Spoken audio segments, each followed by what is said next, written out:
तो स्टूडेंट्स, कल हम लोगों ने कल की क्लास में सीखा था कि ग्रॉस डोमेस्टिक प्रोडक्ट को हम लोग घरेलू आय को राष्ट्रीय आय तक कैसे लेकर के जा सकते हैं। तो कल तक हम लोगों ने जो सीखा था एक बार उसका क्विक रिवीजन दोबारा ले लेते हैं। उसके बाद दोबारा से हम लोग उस चीज़ को स्टार्ट करेंगे। हमारे पास में अगर वैल्यू आ जाती है GDP एट MP की और हमें जाना होता है NNP एट FC पर, एक एक अंतर को खत्म करते हैं। ग्रॉस से नेट पर जाने के लिए हम लोग क्या करते थे, माइनस कर देते थे डेप्रिसिएशन को। फिर डोमेस्टिक से नेशनल पर जाने के लिए हम लोग प्लस कर देंगे NFIA।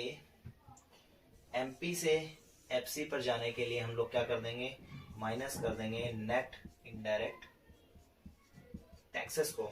ये हम लोग कल की क्लास में पढ़ चुके हैं।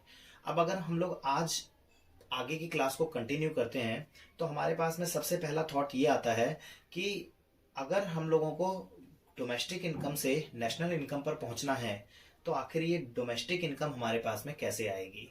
तो आज हम लोग जो नेशनल इनकम फाउंड करने के जो 3 मेथड्स होते हैं, उन्हीं तीनों मेथड्स में से आज सबसे पहले मेथड पर चर्चा करेंगे। जो सबसे पहला मेथड है हमारा, उसको हम लोग वैल्यू एडेड मेथड बोलते हैं, जिसको हम लोग प्रोडक्शन मेथड भी बोलते हैं। उसको पहले एक्सप्लेन करने से पहले आप लोगों के मन में ये डाउट होगा कि नेशनल इनकम को निकालने के लिए केवल 3 ही तरीके के मेथड्स क्यों होते हैं। There could be more than 3 methods और लेस देन 3 मेथड्स, लेकिन हमारे पास में क्या होता है, सिर्फ 3 ही मेथड्स हैं। वो 3 ही मेथड्स हमारे पास में सिर्फ क्यों हैं, उसके पीछे हम लोग बात करते हैं। तो बेटा, हमारे मन में जो डाउट था कि नेशनल इनकम को निकालने के लिए हमारे पास में सिर्फ 3 ही मेथड्स क्यों होते हैं, तो उसके डाउट के लिए हम लोगों ने इसी चैप्टर में एक टॉपिक पढ़ा था, सर्कुलर फ्लो ऑफ इनकम, जिसको हम लोग आय का चक्रीय प्रवाह बोलते हैं। बेटा, ये एक नॉन एंडेबल प्रोसेस होता है। नॉन एंडेबल प्रोसेस का मतलब क्या होता है, ये एक ऐसा प्रोसेस होता है जो कभी भी खत्म नहीं होता, बार बार चलता ही रहता है। तो वो प्रोसेस क्या होता है वो एक बार मैं देख लेता हूँ और आप लोगों को एक बार एक्सप्लेन कर देता हूँ। देखो, इन तीनों ही मेथड से हमारी इनकम जनरेट होती है और इन्हीं तीनों मेथड्स की वजह से ही हम लोग इन नेशनल इनकम को काउंट करने के लिए 3 तरीके के मेथड्स को काउंट करते हैं। देखो, सबसे पहले हम लोगों का जो सर्कुलर फ्लो ऑफ इनकम होता है, उसमें सबसे पहला जो पार्ट होता है वो किसका होता है आपका बेटा, प्रोडक्शन का। प्रोडक्शन का मतलब क्या होता है, उत्पादन करना, कि converting any raw material to finished goods is known as production. कि अगर किसी भी चीज को हम लोग कच्चे माल से तैयार माल में बदल देते हैं तो वो हमारा प्रोडक्शन कहलाता है। और प्रोडक्शन ही जो होता है वही हमारी किसी वस्तु का वैल्यू ऐड हो जाता है, किसी भी वस्तु का वैल्यू एडेड दिखाता है या फिर मूल्य वृद्धि दर्शाता है। अगर आप लोग कोई मान लीजिए प्लास्टिक की कोई चीज लेकर के आए, या फिर मैं एक नॉर्मल सा ही एग्जांपल लेकर के चलता हूँ कि आप लोग बेसन लेकर के आए, उस बेसन से आपने नमकीन बनाई। तो बेसन जब आया था तो वो बेसन सिर्फ 10 रुपए का था और बेसन से हम लोगों ने नमकीन बनाई तो अब वो 50 रुपए की बिक रही है। तो 10 रुपए से जो 50 रुपए की वैल्यू में इंक्रीज हुआ, वही तुम्हारा प्रोडक्शन भी कहलाया और वही तुम्हारा मूल्य वृद्धि भी कहलाया। जब हम लोग प्रोडक्शन करते हैं तो कोई भी प्रोड्यूसर इसी चीज को ध्यान में रख करके प्रोडक्शन करता है ताकि उसको इनकम जनरेट हो। अगर किसी भी प्रोड्यूसर को कोई इनकम जनरेट नहीं होगी तो वो कभी भी कोई प्रोडक्शन नहीं करेगा। प्रोडक्शन सिर्फ और सिर्फ इसी वजह से किया जाता है ताकि कोई भी प्रोड्यूसर है वो अपना प्रॉफिट अर्न कर पाए। जैसे ही प्रोड्यूसर ने प्रोडक्शन किया वैसे ही उसको इनकम जनरेट हुई बाय सेलिंग ऑफ गुड्स। जैसे ही मार्केट में गुड्स को सेल करेगा उसको इनकम जनरेट होगी। यहाँ इनकम उसको जो जनरेट होती है, जो कस्टमर्स को इनकम मिलती है या फिर प्रोड्यूसर्स को भी जो इनकम मिलती है, वो सिर्फ इसी वजह से मिलती है क्योंकि हम लोगों को कोई भी मार्केट में वैल्यू परचेज करने के लिए we have to provide some money, और वही मनी जो होती है वो हमें इनकम के रूप में मिलती है। तो ये जो इनकम के रूप में हमें पैसा मिला उसको हम लोग एक्सपेंस के लिए खर्च करते हैं।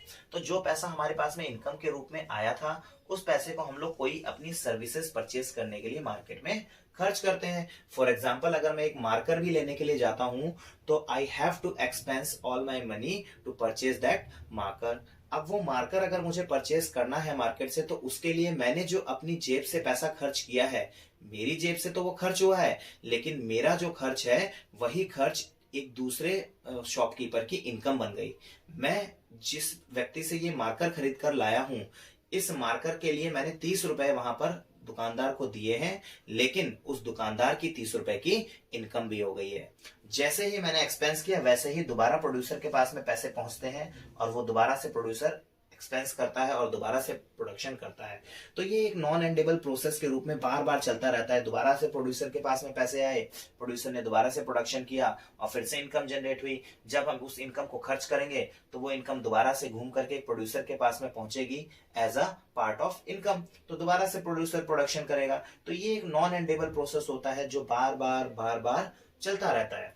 तो यही जो प्रोसेस होता है, इसी प्रोसेस को हम लोग आय का चक्रीय प्रवाह भी बोलते हैं। और यही रीजन है कि हम लोगों के नेशनल इनकम को निकालने के सिर्फ 3 ही मेथड होते हैं। पहला मेथड होता है प्रोडक्शन मेथड, जिसको हम लोग वैल्यू एडेड या फिर मूल्य वृद्धि विधि भी बोलते हैं।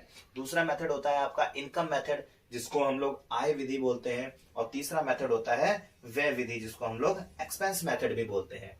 आज की क्लास में हम लोग ये वैल्यू एडेड जो मेथड है, ये जो प्रोडक्शन मेथड है, इसके ऊपर पूरी क्लास करेंगे कि वैल्यू एडेड मेथड से हम लोग किस तरीके से नेशनल इनकम को फाइंड आउट कर सकते हैं। तो स्टेप बाय स्टेप हम लोग वैल्यू एडेड जो मेथड है उसकी सिनेरियो को आगे डिस्कस करेंगे। तो बेटा हम लोग देख लेते हैं कि जो ये वैल्यू एडेड मेथड है, इसे प्रोडक्शन मेथड के नाम से भी जाना जाता है। तो ये जो प्रोडक्शन मेथड होता है, इसे वैल्यू एडेड मेथड क्यों बोला जाता है? अभी मैंने आप लोगों को बताया था कि कोई भी चीज अगर हम लोग प्रोड्यूस करते हैं तो उसकी वैल्यू में ऐड होता है। अगर मान लीजिए मैं ये एक लकड़ी का एक लट्ठा लेकर के आया हूं, ये 500 रुपए का ही बिक रहा है, लेकिन जैसे ही मैंने इसको ट्रांसफॉर्म करके एक टेबल में ट्रांसफॉर्म कर दिया, ये टेबल अब बिक रही है 5000 रुपए की। लट्ठा बिक रहा था आपका 500 रुपए का, तो 500 रुपए से इसकी 5000 रुपए की वैल्यू में जो इंक्रीज हुआ, यही आपका वैल्यू एडेड या फिर हम लोग मूल्य वृद्धि इसे ही बोलते हैं। अब ये मूल्य वृद्धि ही हमें निकालनी होती है। बेटा एक चीज ध्यान रख लेना कि किसी भी इकोनॉमी में अगर हमें प्रोडक्शन करना है तो प्रोडक्शन करने के लिए there are only 3 sectors for producing goods and services. हम लोग गुड्स एंड सर्विसेज का जो प्रोडक्शन है 3 ही सेक्टर्स में करते हैं।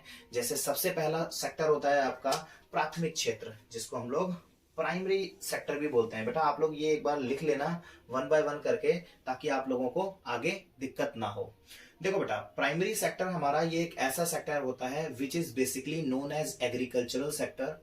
एग्रीकल्चरल सेक्टर एक ऐसा सेक्टर होता है जहां पर कोई भी जो प्रोडक्शन होता है with the help of nature होता है। यहाँ पर मैनकाइंड सिर्फ अपनी कुछ एफर्ट्स डालेगा, लेकिन जो प्रोडक्शन होगा with the help of nature ही होगा, otherwise production is not possible there. अब एक चीज आप लोगों को ध्यान रखनी है कि जैसे अभी मैं कोई बीज लेकर के आया, बीज मैंने खेत में बो दिए और गेहूं उग गए, गेहूं को मैंने बेच दिया जा करके, उससे उसकी जो वैल्यू एडेड हुई वही आपकी प्राथमिक क्षेत्र की सकल मूल्य वृद्धि कहलाएगी। अब देखो बेटा क्या होता है कि हमारे पास में जो वैल्यूज होती हैं, जैसे एग्रीकल्चर सेक्टर में बहुत सारे प्रोडक्शन होते हैं, सिर्फ और सिर्फ वो प्रोडक्शन काउंट होते हैं जो हमारे नेचर की हेल्प से प्रोड्यूस किए जा रहे हैं। जैसे आपका फिशरीज होता है, जैसे मछली पालन हो गया, मुर्गी पालन हो गया, डेयरी पालन हो गया, बहुत सारे ऐसे प्रोडक्शन होते हैं जो with the help of nature हम लोगों के प्रोड्यूस किए जाते हैं। तो प्राथमिक क्षेत्र में हम लोगों ने प्राइमरी सेक्टर में जो जो प्रोडक्शन किया, जिस चीजों से हमारी वैल्यू ऐड हुई, वो चीजों को हम लोग एक तरफ ग्रोथ करके लिख लेते हैं। सेकंड आ जाता है हमारा secondary sector, that is well known as आपका प्रोडक्शन सेक्टर, जिसको हिंदी में हम लोग विनिर्माण क्षेत्र भी बोलते हैं। प्रोडक्शन सेक्टर जो होता है वो आपका प्राइमरी सेक्टर से हेल्प लेता है और आपका कोई भी नई गुड्स जो होती है उसको प्रिपेयर कर देता है। फॉर एग्जाम्पल हम लोगों ने क्या किया, प्राइमरी सेक्टर से लकड़ी ली और उसकी टेबल बना दी हम लोगों ने। फिर हम लोगों ने लोहा लिया जमीन से और उसका सरिया बना दिया। हम लोगों ने गेहूं लिया प्राइमरी सेक्टर से और उसके बिस्किट बना दिए। तो बहुत सारे ऑप्शंस होते हैं हमारे पास में जहां पर हम लोग सेकेंडरी सेक्टर में प्रोडक्शन करते हैं। बेटा एक चीज ध्यान रख लेना आप लोग, ये जो सेकेंडरी सेक्टर होता है यहाँ पर सबसे ज्यादा प्रोडक्शन होता है। सबसे ज्यादा जो प्रोडक्शन है वो हमारा सेकेंडरी सेक्टर में ही होता है, बहुत ज्यादा इनोवेटिव प्रोडक्शन जिसको हम लोग बोलते हैं। अगला आ जाता है हमारा थर्ड नंबर पर tertiary sector, which is basically known as service sector. Tertiary sector आज की डेट में सबसे बड़ा प्रोडक्शन का सेक्टर है। सारी की सारी जो भी सर्विसेज दी जाती हैं विद रिलेटेड टू प्रोडक्शन को कोई भी अगर सर्विसेज चाहिए होंगी तो वो सर्विसेज आपको टर्सरी सेक्टर ही प्रोवाइड करेगा। अब वो जो तीनों ही सर्विसेज जो प्रोवाइड कर रहा है आपको, उसमें कौन कौन सी सर्विसेज हो सकती हैं? कोई भी ऐसी सर्विस जो प्रोडक्शन को हेल्प करती है, जैसे ट्रांसपोर्टेशन हो गया, इंश्योरेंस हो गया बेटा आपका, और आप लोगों की बैंकिंग हो गई, अगर किसी को पैसे की नीड है तो वो ही देगा आपको आकर के, और ट्रांसपोर्टेशन, बहुत सारे ऐसे फैक्टर्स हो जाते हैं। तो आप लोगों को ये ध्यान रखना है कि सबसे पहले आप लोगों ने जो प्राइमरी सेक्टर में जितनी भी ग्रॉस वैल्यू एडेड किया है, यानी कि जो भी प्रोडक्शन किया है, उसको जोड़ लेंगे। सेकेंडरी सेक्टर में हम लोगों ने जितना भी वैल्यू एडेड किया है उसको हम लोग ऐड कर लेंगे। फिर आ जाता है लास्ट में टर्शियरी सेक्टर, उसको जब हम लोग ऐड कर लेंगे तो जैसे हम लोगों ने फर्स्ट प्राइमरी सेक्टर के वैल्यू एडेड यानी कि प्रोडक्शन को ऐड किया, फिर सेकेंडरी सेक्टर के प्रोडक्शन को ऐड किया, और लास्ट में टर्शियरी सेक्टर के प्रोडक्शन को ऐड किया। जैसे ही हम इन तीनों को ऐड करते हैं हमारे पास में एक वैल्यू आती है, वो वैल्यू होती है बेटा आपकी GVA at MP। GVA at MP, GVA जो होता है ये किसको रिप्रेजेंट करता है बेटा? GVA रिप्रेजेंट करता है आपका ग्रॉस वैल्यू एडेड को रिप्रेजेंट करता है। हम लोगों ने इससे पहले पढ़ा था ग्रॉस डोमेस्टिक प्रोडक्ट। ये बेटा ग्रॉस डोमेस्टिक प्रोडक्ट के ही इक्विवेलेंट होता है। ग्रॉस डोमेस्टिक प्रोडक्ट आप लोगों को बोला जाएगा अगर मूल्य वृद्धि विधि है, तो इसी वजह से इसको यहां पर ग्रॉस वैल्यू एडेड बोला गया है यहां पर। बाकी कोई भी न्यू चेंज नहीं है बेटा। यहाँ पर हम लोग ग्रॉस डोमेस्टिक प्रोडक्ट बोलते थे, ग्रॉस डोमेस्टिक प्रोडक्ट की जगह पर हम लोग यहाँ पर ग्रॉस वैल्यू एडेड बोल रहे हैं। सेम चीज होगी, आप लोगों को बिल्कुल भी कंफ्यूज नहीं होना है कि डीपी की जगह पर यहाँ पर GVA क्यों आ गया है। GVA मतलब आपकी घरेलू आय ही है, वो सिर्फ और सिर्फ जो हम लोगों ने प्रोडक्शन के बिहाफ पर कंक्लूड करी है, ये वही वाली हमारी इनकम होती है बेटा। देखो बेटा, तीनों ही सेक्टर का जो भी प्रोडक्शन हुआ, उन तीनों ही सेक्टर के प्रोडक्शन को हम लोगों ने जब ऐड कर लिया तो हमारे पास में ऐड करते ही जो वैल्यू आई, वो वैल्यू आई आपकी GVA at MP। GVA at MP ये वैल्यू आपकी किस चीज को रिप्रेजेंट करती है बेटा? ये वैल्यू आपकी रिप्रेजेंट करती है gross value added at market price. इसको बेसिकली आप लोग डोमेस्टिक इनकम ही समझें। ये आप लोगों की डोमेस्टिक इनकम है, घरेलू आय है। लेकिन क्या हमें घरेलू आय निकालनी थी? हमें निकालनी थी बेटा नेशनल इनकम, जिसको हम लोग क्या बोलते हैं? NNP at FC। हमें निकालना था बेटा NNP एट FC, जो कि हमारी क्या थी? National income. एक चीज बेटा आप लोग हमेशा ध्यान रखना कि ये जो हमारे 3 मेथड्स होते हैं नेशनल इनकम को निकालने के, वो बेसिकली नेशनल इनकम को फाउंड करने के मेथड होते ही नहीं है। वो बेसिकली डोमेस्टिक इनकम निकालने के मेथड होते हैं। उन मेथड से हमारी सिर्फ डोमेस्टिक इनकम निकलती है, और बाद में जो हम लोगों ने पिछली क्लास में 3 एडजस्टमेंट्स पढ़ी थी, वही 3 एडजस्टमेंट करके हम लोग उस डोमेस्टिक इनकम को नेशनल इनकम तक लेकर के जाते हैं। जैसे यहाँ पर बेटा हम लोग अगर देखेंगे, हमारे पास में वैल्यू आ गई GVA एट MP की। तो G से अभी सबसे पहले हम लोगों को ग्रॉस की वैल्यू को नेट में बदलना है। इसके लिए हम लोग क्या कर देंगे? माइनस कर देंगे डेप्रिसिएशन को। फिर डोमेस्टिक इनकम है, इसके हम लोगों को पहुंचाना कहां पर है? नेशनल पर। तो इसमें हम लोग जोड़ देंगे NFIA, जिसको हम लोग विदेशों से प्राप्त शुद्ध साधन आय या फिर विदेशों से प्राप्त शुद्ध कारक आय बोलते हैं, net factor income from abroad. अगर ये डायरेक्टली ना दिया हो तो हम लोग फैक्टर इनकम फ्रॉम एब्रोड यानी कि विदेशों से जो पैसा आया है उसे जोड़ देंगे, और विदेशों को जो पैसा गया है यानी कि फैक्टर इनकम टू एब्रॉड फीटा, उसको हम लोग माइनस कर देंगे। प्रीवियस क्लास में हम लोगों ने डिस्कस किया था। अच्छा, इससे तो हम लोग डोमेस्टिक से नेशनल इनकम पर पहुंच गए, लेकिन अभी भी हमारी जो वैल्यू है MP से FC पर आनी बाकी है। MP से FC पर आने के लिए आप लोगों को बेटा क्या करना पड़ता है? माइनस करना पड़ता है नेट इनडायरेक्ट टैक्सेस को। जैसे ही हम लोग नेट इनडायरेक्ट टैक्सेस को माइनस कर देंगे, हमारी value net national product at factor cost per पहुंच जाएगी। अच्छा बेटा, अगर नेट इनडायरेक्ट टैक्सेस डायरेक्टली ना दिए हों तो आप लोग इनडायरेक्ट टैक्सेस को माइनस कर देना, क्योंकि वो आपका खर्चा होता है, और सब्सिडीज को जोड़ देना, क्योंकि वो आपकी इनकम का पार्ट होता है। तो ये आपका एक मेथड हुआ, जिस मेथड से आप लोगों को मूल्य वृद्धि विधि से डोमेस्टिक इनकम से नेशनल इनकम पर पहुंचने का तरीका पता चला। अब हम लोग थोड़े से क्वेश्चंस करेंगे, जिन क्वेश्चंस के बिहाफ पर आपको ये पता चल पाए कि हम लोग इन क्वेश्चंस किस तरीके के बोर्ड में आते हैं और आप लोगों को वो क्वेश्चन किस तरीके से सॉल्व करने हैं। अभी मैं आप लोगों को एक क्वेश्चन यहाँ पर लिख करके दूंगा और उन क्वेश्चंस को करने का तरीका समझाऊंगा। आप लोगों को वही क्वेश्चंस का तरीका अपनाना है और अच्छे तरीके से उसकी प्रैक्टिस करनी है। चलो बेटा, अब हम लोग ना इस क्वेश्चन के बिहाफ पर एक बार ये देख लेते हैं कि क्वेश्चन आपके किस तरीके से आते हैं और किस तरीके से आप लोगों को वो क्वेश्चन सॉल्व करने होते हैं।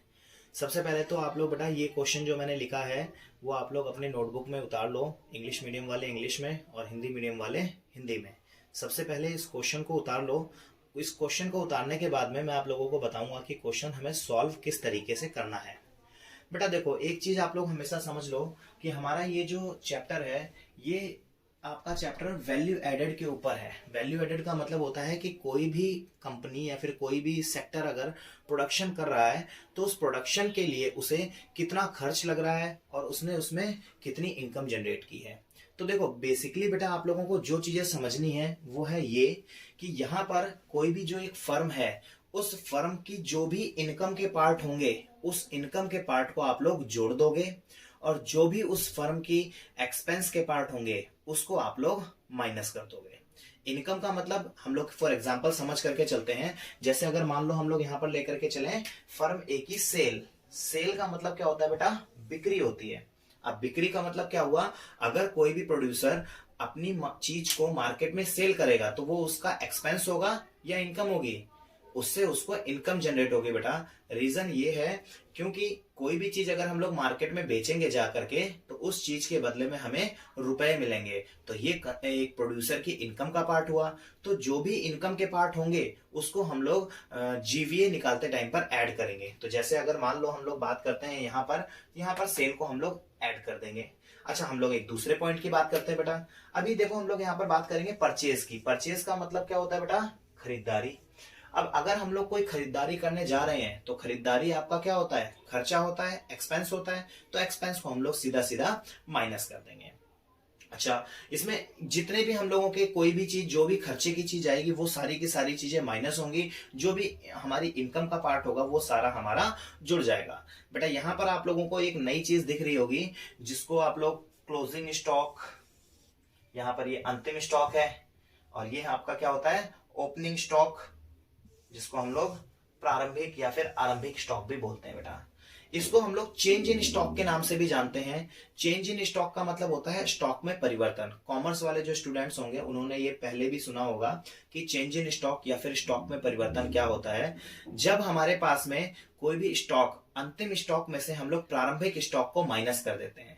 यानी कि बेटा आप लोगों को हमेशा ध्यान रखना है कि क्लोजिंग स्टॉक जो है वो हमारा हमेशा जुड़ता है। वो उसको हम लोग ऐसे समझ लेते हैं कि एक प्रोड्यूसर एक मंथ में सेल कर रहा था, मान लो उसने 100 यूनिट्स मंगाई थी, उसकी 60 यूनिट्स बिक जाती हैं। अब उसके पास में अगले महीने बेचने के लिए कितनी यूनिट्स बची रहेंगी? उसके पास में बेटा 40 और बची रहेंगी। तो अगले महीने में अगर वो कोई सेल के लिए कोई चीजें मंगवाएगा तो 40 उसके पास में पहले से होंगी और अब वो बाद में 60 और मंगवाएगा या फिर उसकी जितनी सेल होगी वो उस हिसाब से मंगवाएगा।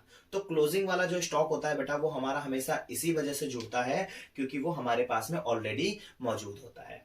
तो ये ध्यान रख लेना बेटा। इसको हम लोग चेंज इन स्टॉक भी बोलते हैं। कई बार आप लोगों को चेंज इन स्टॉक दिया होगा तो चेंज इन स्टॉक को आप लोग ऐड कर दोगे। अगर चेंज इन स्टॉक ना दिया हुआ हो तो आप लोग क्या करोगे? क्लोजिंग स्टॉक को आप लोग ऐड कर दोगे और ओपनिंग स्टॉक को आप लोग माइनस कर दोगे। ये चीज आप लोगों को हमेशा ध्यान रख करके चलनी है। चलो बेटा, अब एक चीज और ध्यान रख लेना इस क्वेश्चन में। वो इस क्वेश्चन में क्या कह रहा है कि इस क्वेश्चन में उसने ये बोला है कि यहाँ पर इस इकोनॉमी में केवल 2 ही फर्में हैं। यानी कि आप लोगों को ये बात समझ करके चलनी है कि केवल 2 ही फर्म हैं। एक है बेटा आपकी फर्म ए और दूसरी है फर्म बी। यही 2 लोग प्रोडक्शन कर रहे हैं और कोई प्रोड्यूसर यहाँ पर मौजूद नहीं है। तो अब आप लोगों को करना क्या क्या है बेटा? सबसे पहले तो आपको निकालनी है फर्म ए की वैल्यू एडेड, यानी कि फर्म ए ने कितना प्रोडक्शन किया। अब अगर हम लोग मान लो बात करें कि फर्म ए ने क्या क्या चीजें प्रोड्यूस करी हैं, तो प्रोडक्शन में उसने जो जो बिक्री की और जो उसका खर्चा हुआ होगा, बिक्री या फिर जो भी इनकम के पार्ट होंगे उसको हम लोग जोड़ देंगे और उसके बाद में जो हमारी एक्सपेंस के पार्ट होंगे उसको हम लोग माइनस कर देंगे। तो इस तरीके से हम लोग क्या निकाल लेंगे? फर्म ए ने कितना प्रोड्यूस किया। इसी तरीके से यहाँ पर फर्म बी भी है। फर्म बी की जितनी बिक्री हुई हो और फर्म बी का जितना खर्चा हुआ हो, बिक्री जोड़ के खर्चा माइनस करके जो हमारे पास में वैल्यू बचेगी वो किसकी हो जाएगी बेटा? वो हो जाएगी फर्म बी की वैल्यू एडेड या फिर हम लोग बोलते हैं फर्म बी का प्रोडक्शन। अच्छा, अब लास्ट वाले क्वेश्चन में इन्होंने बोला है कि जीवीए एट एफसी निकालना है हम लोगों को, यानी कि हम लोगों को घरेलू आय भी निकालनी है कि टोटल प्रोडक्शन हम लोगों का कितना हुआ है इस पूरी घरेलू आय के दौरान। अब देखो बेटा यहां पर ध्यान रख लेना, केवल दो ही फर्में हैं, एक तो फर्म ए है और दूसरी है फर्म बी। तो फर्म ए ने जितना कमाया प्लस फर्म बी ने जितना कमाया, इन दोनों को जब मैं जोड़ दूंगा तो मेरे पास में क्या वैल्यू आ जाएगी, जीडीपी एट एमपी आएगी। और एमपी से एफसी पर हमें कैसे जाना है वो हम लोग आगे करेंगे। तो अभी हम लोगों के पास में जो क्वेश्चन है, इस क्वेश्चन को आप लोगों ने नोट कर लिया होगा, इसका सॉल्यूशन मैं आप लोगों को करके अभी दिखाता हूं बेटा। चलो बेटा अब हम लोग कर लेते हैं कि फर्म ए की मूल्य वृद्धि क्या है और वो कैसे निकलेगी। बेटा देखो GVA हमें निकालनी है बाद में बेटा, उससे पहले हम लोगों को निकालनी पड़ेगी फर्म ए की वैल्यू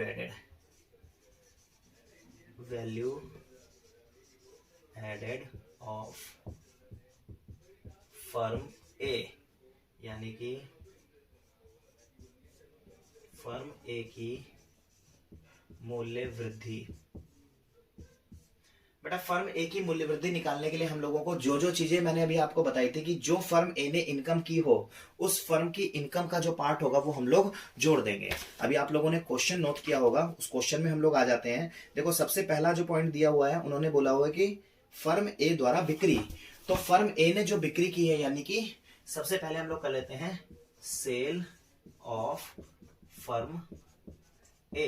बेटा एक चीज ध्यान रख लेना कि अगर हम लोग फर्म ए का वैल्यू एडेड निकाल रहे हैं तो यहां पर हम लोग सिर्फ और सिर्फ फर्म ए के ही बारे में बात करेंगे, फर्म बी की उसमें कोई भी चीज काउंट नहीं करेंगे। तो सेल ऑफ फर्म ए, तो अगर फर्म ने सेल की है तो सेल से फर्म को इनकम होगी, इसका मतलब जो सेल का पार्ट होगा वो क्या होगा, ऐड हो जाएगा, क्योंकि वो उससे उसको इनकम हो जाएगी। चलो ये भी हमारा जुड़ गया, सेल ऑफ फर्म ए ये जुड़ गया आपका।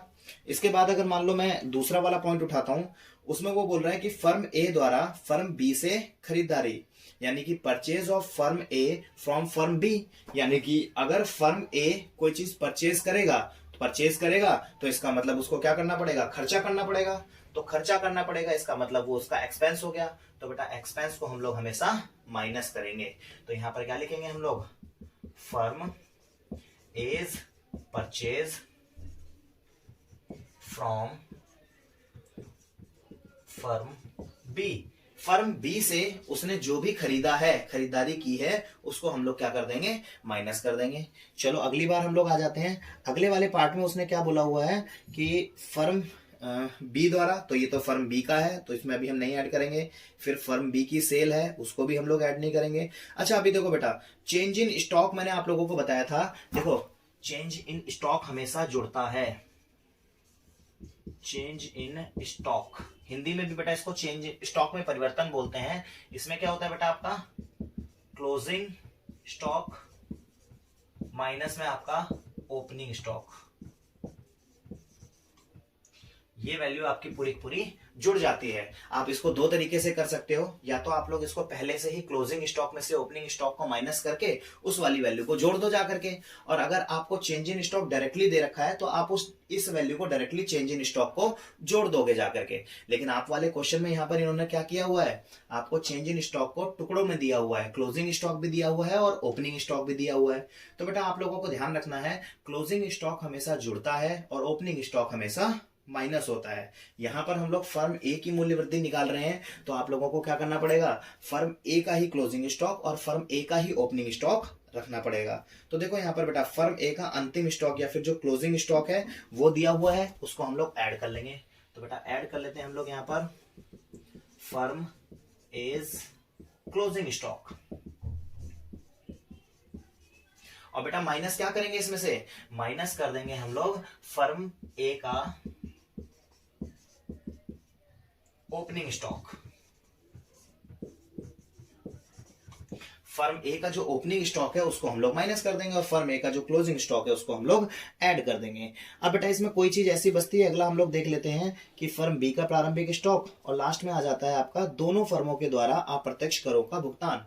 तो ये वाला पार्ट जो है अभी हमारा काउंट नहीं होगा, क्योंकि ये ग्रॉस डोमेस्टिक प्रोडक्ट निकालते टाइम पर हमारा यूज आएगा। तो अभी सिर्फ हमारे पास में यही जो वैल्यूज हैं, इन सारी की सारी वैल्यूज को हम लोग रख देते हैं और इसके बाद में हम लोग इसका क्वेश्चन निकाल लेते हैं। अब देखते हैं बेटा कि हमारे पास में इसको शॉर्ट करने के बाद में वैल्यूज क्या क्या आती हैं। बेटा सेल ऑफ फर्म ए वो कितनी थी, वो 100 थी आपकी, ठीक है।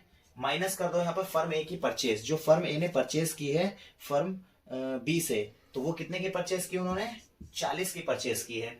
उसके बाद में फर्म ए का क्लोजिंग स्टॉक देख लो कितना है, फर्म ए का बेटा क्लोजिंग स्टॉक है आपका 20, क्लोजिंग स्टॉक बेटा आपका जुड़ जाता है 20 आ गया। फर्म ए का ओपनिंग स्टॉक कितना है आपका बेटा, ओपनिंग स्टॉक है आपका 25, तो ओपनिंग स्टॉक आपका माइनस हो जाता है। अब आपको सिंपल सी बात है, यही जो प्लस है उसको प्लस कर लो, जो माइनस है उसको एक साथ जोड़ करके प्लस वाली वैल्यू से माइनस कर देंगे। बेटा देखो ये है प्लस का, प्लस प्लस को एक तरफ जोड़ लो बेटा, 100 और 20 टोटल कितना हुआ आपका 120 या फिर 120, इन दोनों को माइनस माइनस वालों को एक साथ जोड़ लो, 40 और 25, 5 4 और 6 65, 120 में से जब हमारा 65 माइनस हो जाएगा तो हमारे पास में जो वैल्यू आ जाएगी वो हमारे पास में फर्म ए की जो वैल्यू आएगी, फर्म ए की वैल्यू आएगी बेटा हमारे पास में 55 लाख, ये लाख में है वैल्यू। तो 55 लाख की जो वैल्यू आई है आपकी, ये वैल्यू आपकी किसकी है, फर्म ए ने कितना प्रोडक्शन किया है, जो भी इनकम का पार्ट था, जो भी आपका एक्सपेंस का पार्ट था, उसको मिला करके फर्म ए ने जो हमारी टोटल ग्रॉस वैल्यू एडेड किया है वो 55 लाख का किया है। अब बेटा आप लोगों के पास में क्वेश्चन है कि आप लोगों को फर्म बी का निकालना है, इसी तरीके से नकल मत मारना, आप लोग ये क्वेश्चन जो है डेटा के अकॉर्डिंग फर्म बी का जो वैल्यू एडेड है वो आप लोग निकालो बेटा फटाक से। तो देखो बेटा इसी तरीके से हम लोग value added of firm B की निकाल लेते हैं, यहाँ पर फर्म बी रख देते हैं। फर्म बी की मूल्य वृद्धि निकालने के लिए हमें क्या करना पड़ेगा बेटा, फर्म बी ने जो जो काम किए हैं, जो इनकम का पार्ट है उसको जोड़ेंगे, जो एक्सपेंस का पार्ट है उसको हम लोग बेटा माइनस करेंगे। तो सेल ऑफ फर्म बी भी दिया हुआ है यहाँ पर, तो सेल ऑफ फर्म बी को ऐड कर लेंगे। फर्म बी ने जो परचेज की है किससे की है, फर्म ए से, क्योंकि दो ही वहां पर आपकी यूनिट्स हैं, एक फर्म ए है और एक फर्म बी है, तो यहाँ पर फर्म बी ने भी कुछ ना कुछ परचेज किया है, तो जो परचेज करेगा उसकी जेब से पैसा जाएगा, तो परचेज जो है वो माइनस हो जाएगा, या फिर जो हम लोग बोलते हैं खरीदारी की है वो माइनस हो जाएगी बेटा। फर्म ए उसको हम लोगों ने माइनस कर दिया।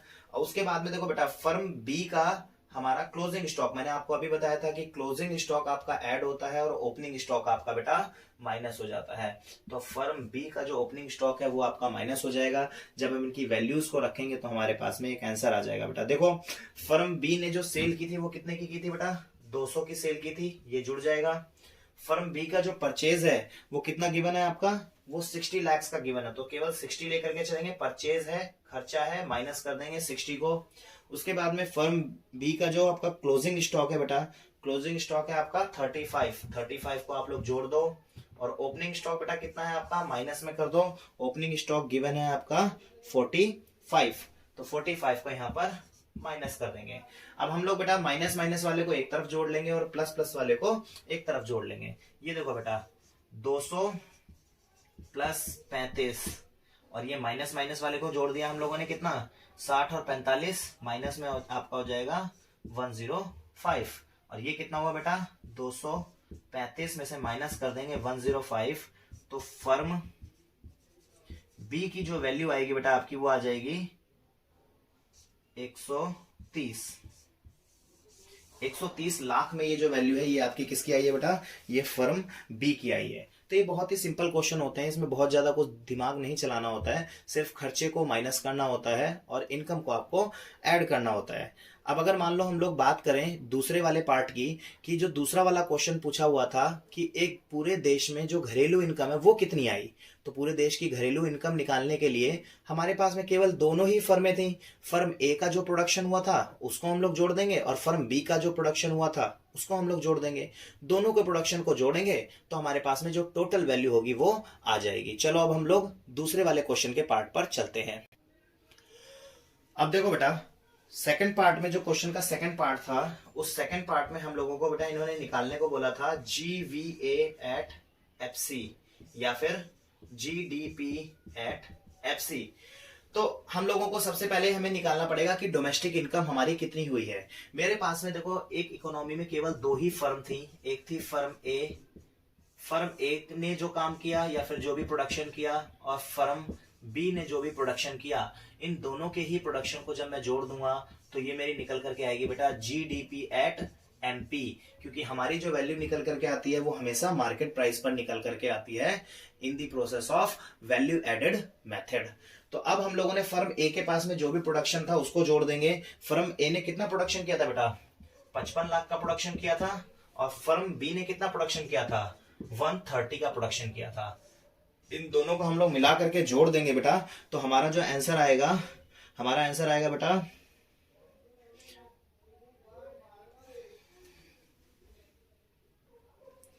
185। तो देखो बेटा लिख देते हैं यहाँ पर हमारा 185। जो हमारा 185 आया, ये जो वैल्यू आई है बेटा ये हमारी आई है जीडीपी एट एमपी की, या फिर इसको हम लोग बोल सकते हैं जीवीए एट एमपी पर।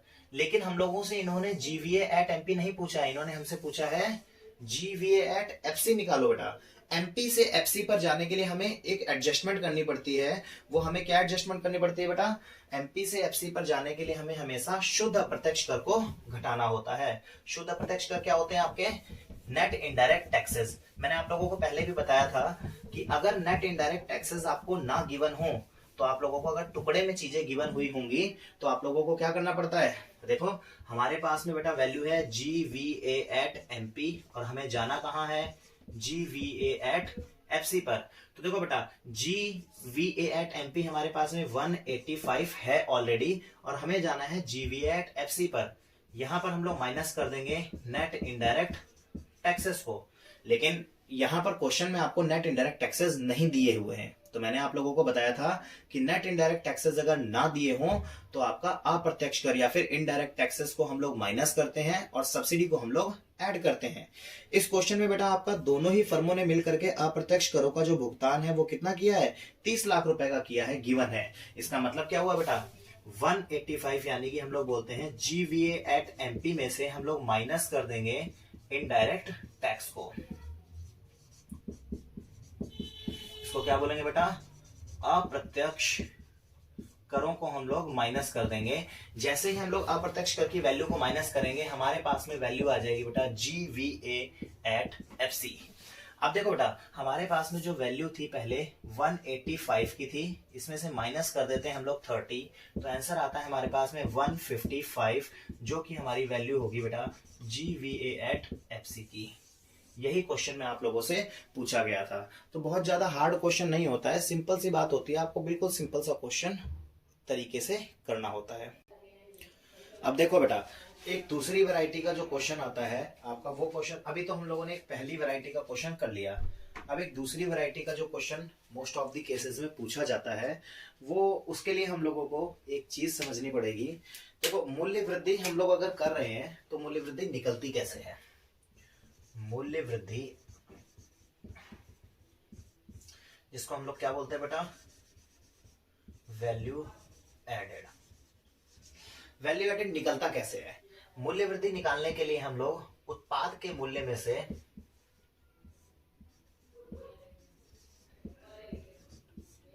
मध्यवर्ती उपभोग को माइनस कर देते हैं।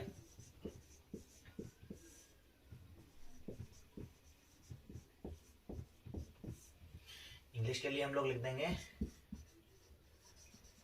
प्रोडक्शन वैल्यू को हम लोग प्रोडक्शन वैल्यू में से माइनस कर देते हैं इंटरमीडिएट कंजम्पशन। बेटा इंटरमीडिएट कंजम्पशन क्या होता है? किसी भी प्रोडक्शन को हम लोगों ने चैप्टर 1 में पढ़ा था कि मध्यवर्ती वस्तुएं कौन सी होती हैं कि जो किसी प्रोडक्शन को बनाने में हेल्प करती हैं। तो अब अगर हम लोग बात करें कि कोई टोटल हम लोगों ने जो प्रोडक्शन किया है, ये जो उत्पाद का मूल्य होता है ये पूरी एंटायर इकोनॉमी का होता है। पूरी हमारी इकोनॉमी में टोटल कितना प्रोडक्शन हुआ है उसकी क्या वैल्यू है। मान लो प्राइमरी सेक्टर, सेकेंडरी सेक्टर और टर्सरी सेक्टर, इन तीनों ही सेक्टर्स को मिला करके हमारी इकोनॉमी के अंदर मान लो मैं कहता हूं 500 करोड़ रुपए का प्रोडक्शन हुआ है। प्लस क्या ये सिर्फ प्रोडक्शन ही हुआ है? इसमें हमारा खर्चा भी तो हुआ होगा।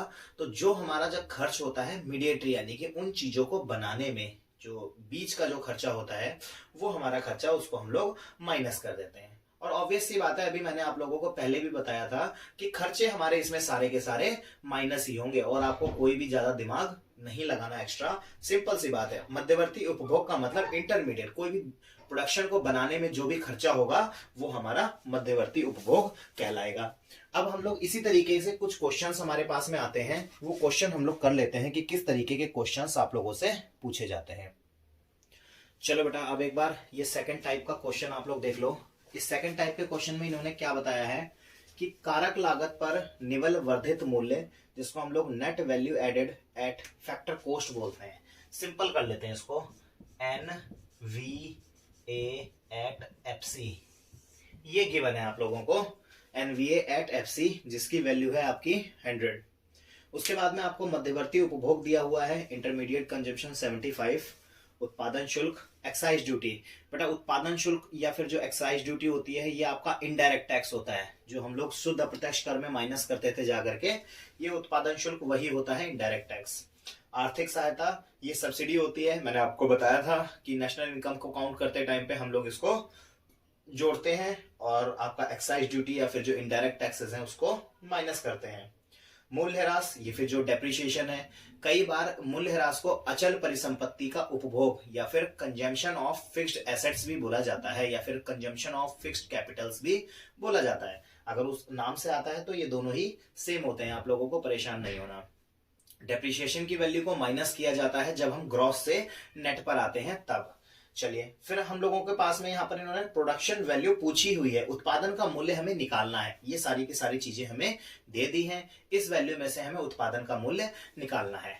बेटा अब एक चीज समझो, अभी हम लोगों ने पिछले वाले पॉइंट में पढ़ा था कि अगर हमें GDP एट MP यानी कि अगर हमें मूल्य वृद्धि निकालनी होती है तो हम क्या करते थे। अभी अभी मैंने आपको बताया कि उत्पादन के मूल्य में से मध्यवर्ती उपभोग को हम माइनस कर देते थे। तो सेम हमें यही करना है कि अगर देखो यहां पर उत्पादन का मूल्य अगर हमें दे दिया होता तो उसमें से ये मध्यवर्ती उपभोग हम लोग माइनस कर देते और हमारे पास में वैल्यू आ जाती, लेकिन यहां पर इन्होंने हमसे प्रोडक्शन की वैल्यू ही पूछी हुई है।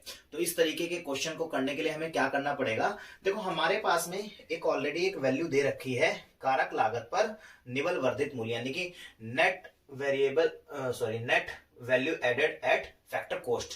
अब देखो नेट का मतलब क्या है, इसमें डेप्रिसिएशन पहले से ही माइनस हो चुका है, इसमें पहले से ही एक फैक्टर कॉस्ट पर है, क्योंकि इसमें से भाई इन्होंने हमसे ये पूछा हुआ है उत्पादन की वैल्यू निकालनी है, और उत्पादन की वैल्यू ग्रॉस लेवल पर होती है और मार्केट प्राइस पर होती है।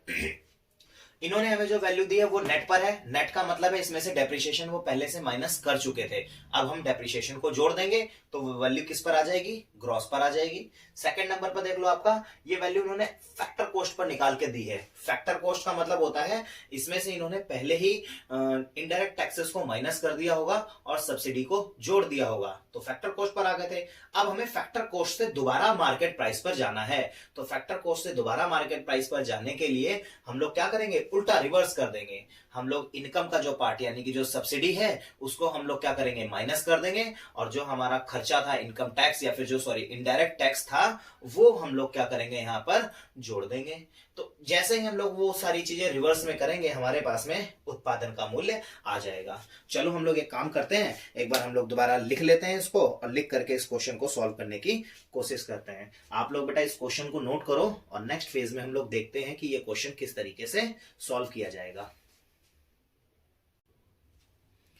देखो बेटा अभी हमारे पास में जो इन्होंने वैल्यू गिवन है वो हमें क्या दी है, NVA एट FC की वैल्यू दी है। समझ लेते हैं, NVA एट FC, इसकी वैल्यू पर जाने के लिए हमें क्या करना पड़ता। देखो अगर हमारे पास में जब डोमेस्टिक इनकम हम लोग निकालते हैं तो वैल्यू आती है ग्रॉस पर, यानी कि और ग्रॉस पर आती है प्लस MP पर आती है, और ग्रॉस और MP की वैल्यू को निकालने के लिए हमें क्या करना पड़ता है, उत्पादन के मूल्य में से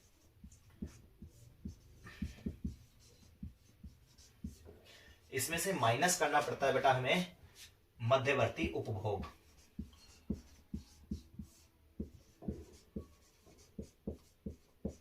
ये जब हम लोग कर देते हैं तो हमारे पास में वैल्यू किसकी आ जाती है बेटा, GDP एट MP की वैल्यू आ जाती है हमारे पास में। लेकिन हमारे पास में तो बेटा वैल्यू पहले इन्होंने क्या दी हुई है, NVA एट FC की वैल्यू दी हुई है। तो इस वैल्यू पे हम लोगों को पहुंचने के लिए हमें क्या क्या करना पड़ता है, देखो हम लोगों को क्योंकि हमारे पास में वैल्यू ग्रॉस पर है तो हमें इसमें से क्या करना पड़ेगा बेटा, माइनस करना पड़ेगा डेप्रिशिएशन, जिसको हम लोग मूल्यह्रास भी बोलते हैं। देखो, और वीए है यानी कि ये डोमेस्टिक इनकम ही है, इसमें हमें कोई छेड़खानी नहीं करनी पड़ेगी। फिर हमारी ये वैल्यू एमपी पर है बेटा, और यहां पर वैल्यू है एफसी पर। तो एमपी से एफसी पर जाने के लिए हम लोगों को क्या करना पड़ता है, हम लोगों को अप्रत्यक्ष कर माइनस करने पड़ते हैं, इनडायरेक्ट टैक्सेस, इसको हमें माइनस करना पड़ता है। और हम लोगों को प्लस क्या करना पड़ता है बेटा, हम लोगों को सब्सिडी ऐड करनी पड़ती है। तो ये हम लोगों को करना पड़ेगा, तब जाकर के हमें कहीं ये वाली वैल्यू मिलेगी। तो हमारे पास में इन्होंने ये वैल्यू दे दी है और इस वैल्यू तक पहुंचने के लिए हमें ये सब चीजें करनी पड़ेगी। तो हम लोग एक काम करते हैं, स्टेप बाय स्टेप इन सब चीजों को लिख लेते हैं और लिखने के बाद में देखते हैं कि क्या हमारी क्या वैल्यू बनती है जाके। चलो बेटा आगे कर लेते हैं। उत्पादन के मूल्य में से मध्यवर्ती उपभोग को घटा दिया, जीडीपी एट एमपी आ गए। अब हम लोगों को अगर नेट वाली वैल्यू पर पहुंचना है तो इसमें से हमें माइनस करना पड़ेगा मूल्यह्रास, या फिर इसको हम क्या बोलेंगे बेटा, डेप्रिसिएशन माइनस करना पड़ेगा। फिर फैक्टर पोस्ट पर जाने के लिए हमें क्या माइनस करना पड़ेगा बेटा, माइनस करना पड़ेगा उत्पादन शुल्क, एक्साइज ड्यूटी जो दे रखी है, ये बेटा आपका इनडायरेक्ट टैक्स होता है। प्लस इसमें हम लोगों को सब्सिडी जो होगी वो जोड़नी पड़ेगी, सब्सिडी बोले तो आर्थिक सहायता। अब ये सारी की सारी जो वैल्यूज हैं वो हम लोग रख लेते हैं बेटा। अब देखो यहां पर एनवीए एट एफसी की वैल्यू कितनी गिवन है आपको, 100 गिवन है। उत्पादन का मूल्य आपको गिवन नहीं है तो हम लोग इसको ऐसे ही रख लेंगे, उत्पादन का मूल्य, ठीक है बेटा। मध्यवर्ती मूल्य जो है या फिर मध्यवर्ती जो उपभोग है उसकी वैल्यू आप लोगों को दे रखी है बेटा, क्या दी है, माइनस में 75। डेप्रिसिएशन की जो वैल्यू है वो आप लोगों को गिवन है, वो आपको गिवन है 10, वो भी माइनस में कर देते हैं बेटा। प्लस उत्पादन जो शुल्क है आपका वो है 20, उत्पादन शुल्क खर्चा है इस वजह से माइनस हो जाएगा 20, प्लस आपका सब्सिडी, सब्सिडी कितना गिवन है आपको बेटा, ये 5 गिवन है, 5 गिवन है। अब हम लोग क्या करेंगे बेटा, देखो जो माइनस माइनस वाला है उसको एक साथ जोड़ लेंगे और जो प्लस प्लस वाला है उसको एक साथ जोड़ लेंगे और उसकी वैल्यू को इधर निकाल करके रख लेंगे। यहां देखो 100 है इज इक्वल टू उत्पादन का मूल्य या फिर प्रोडक्शन की वैल्यू। अब जो माइनस माइनस है उसको एक साथ में जोड़ लेते हैं हम लोग, 75 और 10 85, 85 और 20 105, 105 में से जब हमारा 5, ये देखो बेटा माइनस 105 प्लस में तुम्हारा 5, तो प्लस माइनस आपका होगा माइनस और साइन आपका किसका लग जाएगा, जो बड़ा होगा उसका। तो 105 प्लस 5 तुम्हारा कितना होगा बेटा, माइनस का 100।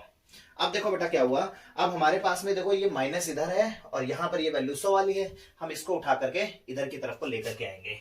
तो ये देखो बेटा 100 इधर पहले से था, ये माइनस वाला 100 इज इक्वल टू के इधर आ जाएगा, ये वैल्यू चेंज हो जाएगी 100 प्लस में 100 इज इक्वल टू में यहां पर कितना बचता है तुम्हारा बेटा, उत्पादन का मूल्य।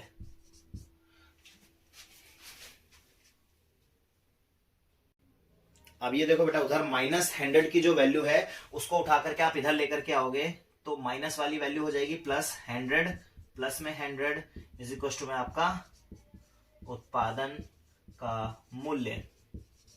अब देखो बेटा 100 और 100 कितना होगा आपका 200 इज इक्वल टू आपकी प्रोडक्शन की वैल्यू होगी। यही आपको बेटा निकालने के लिए पूछा गया था।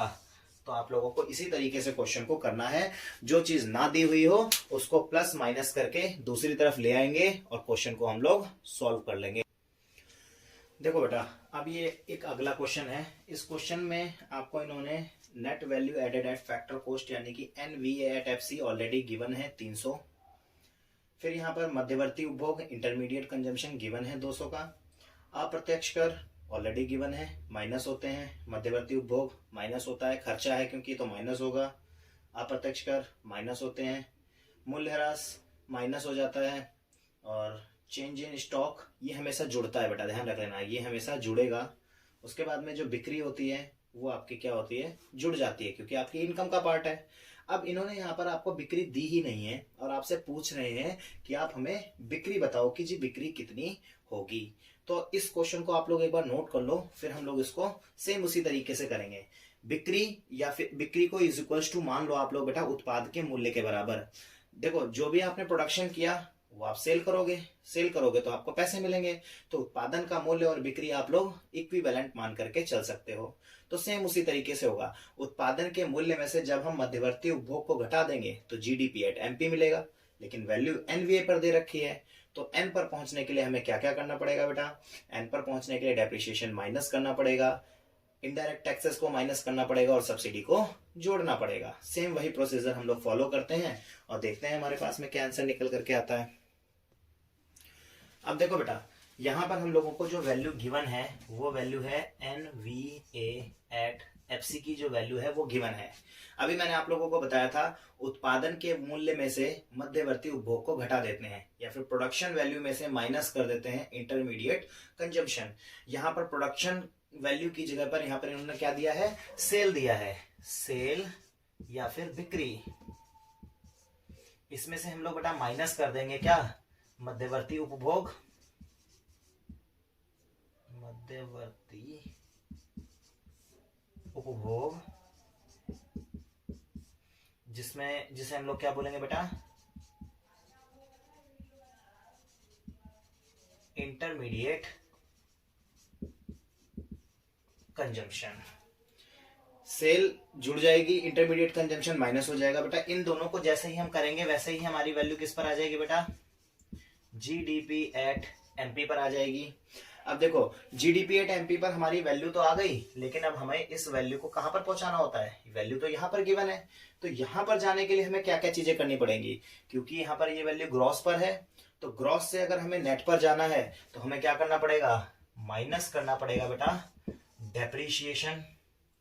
फिर देखो एमपी पर वैल्यू गिवन है और एफसी पर यहां हमें पहुंचना है, तो इसमें से हमें क्या करना पड़ेगा, माइनस करना पड़ेगा इनडायरेक्ट टैक्स को और प्लस क्या करना पड़ेगा बेटा आपको, सब्सिडी को।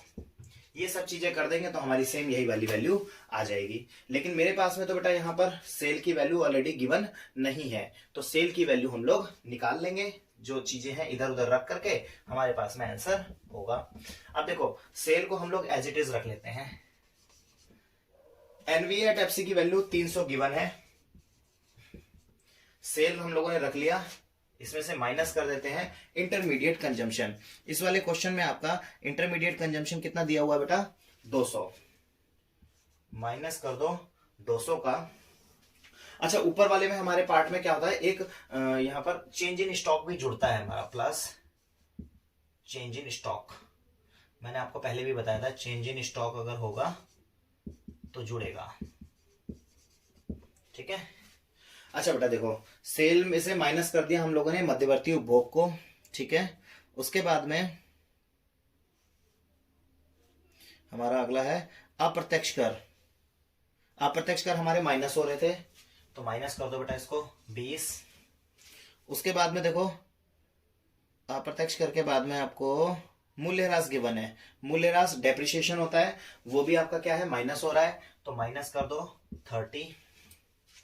30 को माइनस करने के बाद में स्टॉक में परिवर्तन है, स्टॉक में परिवर्तन बेटा आपका जुड़ जाता है तो प्लस हो जाएगा, लेकिन वैल्यू इसकी माइनस में 50 गिवन है। आप लोग एक बार क्वेश्चन में देख लेना, अगर पीछे मैंने माइनस में ना दिया हो तो आप लोग उसको माइनस में 50 कर लेना। चेंज इन स्टॉक माइनस में 50 गिवन है वहां पर, तो आप लोग एक बार देख लेना, -50 कर लेना उसको। अब देखो यहां पर हम लोग इसको बस सीधा इनको प्लस माइनस को प्लस माइनस करेंगे और यहां से माइनस कर देंगे जाकर के।